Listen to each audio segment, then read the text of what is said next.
നിങ്ങൾ ശ്രദ്ധിച്ചിട്ടുണ്ടോ? വെറും 10,000 20,000 രൂപ മാസം ശമ്പളമുള്ളവരും 2-3 കുട്ടികളുമായിട്ട് സന്തോഷമായിട്ട് ജീവിക്കുന്നുണ്ടോ? അതിനാണ് സാമ്പത്തിക അച്ചടക്കം എന്ന് പറയുന്നത്. ഇപ്പൊ എന്റെ അമ്മച്ചി എനിക്ക് നന്നായിട്ട് അറിയാം. കുട്ടിക്കാലത്ത് 1/4 കിലോ വെളിച്ചെണ്ണ ആഴ്ച മേടിക്കുന്നത്. 1/4 കിലോ വെളിച്ചെണ്ണ.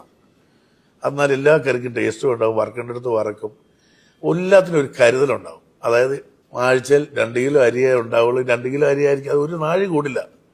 അങ്ങനെ വലിയൊരു അച്ചടക്കം അവർക്കുണ്ടായിരുന്നു. എനിക്കൊന്ന് ഇന്നത്തെ തലമുറയ്ക്ക് അത്രയും അച്ചടക്കം ഉണ്ടോന്ന് എനിക്കറിയില്ല. ബീഫ് ഞായറാഴ്ച മാത്രമേ മേടിക്കുന്നത്. 1/2 കിലോ ഇറച്ചിയാണ് വീട്ടിൽ മേടിക്കുന്നത്. ഞായറാഴ്ച പള്ളിയിൽ നിന്ന് അപ്പൻ 1/2 കിലോ ഇറച്ചി മേടിച്ചോണ്ട് വരുമ്പോൾ നമുക്കൊരു സന്തോഷമുണ്ട്. ഏതാ അപ്പൻ ബീഫ് കൂട്ടില്ല, ബാക്കി എല്ലാവരും കഴിക്കും.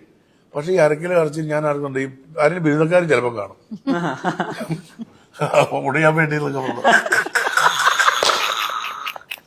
അപ്പൊ അമ്മച്ചി എന്താ വെച്ചാൽ ചില ഉരുളക്കിഴങ്ങ് സവോളയും കൂട്ടും. കൂട്ടിയിട്ട് ഒരു പെരളം കറി വെക്കും. നിങ്ങൾക്ക് ആരും പറഞ്ഞാൽ വിശ്വസിക്കില്ല.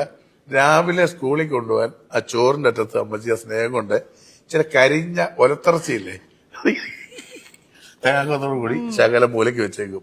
ഏതാ തലേദിവസത്തിന്റെ ബാക്കിയാ. ഇന്നൊക്കെ അങ്ങനെയാണോ? ഇന്നൊക്കെ ഓരോരുത്തർ മേടിക്കും 4-5 കിലോ ഇറച്ചി ഒരാഴ്ച മേടിച്ചിട്ട് അങ്ങ് തിന്നുക. മറ്റേത് കൊതിക്കുന്ന ഒരു കാലമില്ലേ? ഈ കൊതിച്ച് ജീവിച്ചവരെല്ലാം അതിനോടൊരു വില കൽപ്പിക്കും. കൊതിക്കണം നമ്മൾ. എനിക്ക് പറയുന്നത് ഇന്നത്തെ ജനറേഷന്റെ ഏറ്റവും വലിയ പറയും ലഹരിക്കൊക്കെ അടിമയാണെന്ന് പറഞ്ഞു. ഇവർക്കൊന്നും കൊതിയില്ല, എല്ലാം കിട്ടിക്കഴിഞ്ഞിട്ട് ഇനി എന്ത് കിട്ടും, ഇനിച്ച പുഴാൻ കിട്ടുമോ അല്ലെ പരാമർ കിട്ടുമോ എന്ന് ചോദിച്ച് നടക്കുന്ന എല്ലാം ഉണ്ടേ. എല്ലാം എന്താ കിട്ടാത്ത എല്ലാം ഷവർമ മറ്റേത് മറിച്ചത് എല്ലാവരും കുത്തിക്കയറ്റി കൊടുത്തും അവിടെ നിന്ന് മറ്റേത് കാർഡ് മറ്റേത് മറിച്ചത് ചെയ്തു ഓരോ ആപ്പും എല്ലാം കൊടുക്കുക. പിന്നെ എന്താണ് തൃപ്തി? ഇനി എന്ത് കിട്ടും, എനിക്ക് എന്തിനും പാമ്പിനെ കൊണ്ട് കൊത്തിച്ചാലോ എന്നൊക്കെ പറഞ്ഞ് നടക്കുന്ന കുറെ. അതാണ് പ്രശ്നം, കൊതിയില്ല.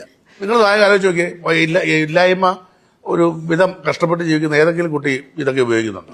ഇല്ല, അത് താരതമ്യം കുറവാണ്, വളരെ കുറവാണ്. അവർ സ്ട്രഗിൾ ചെയ്യണം, അവരുടെ അപ്പന്റെ അമ്മയുടെ വിഷമം കണ്ടവൻ ജീവിക്കുക. മറ്റേത് എല്ലാമായി.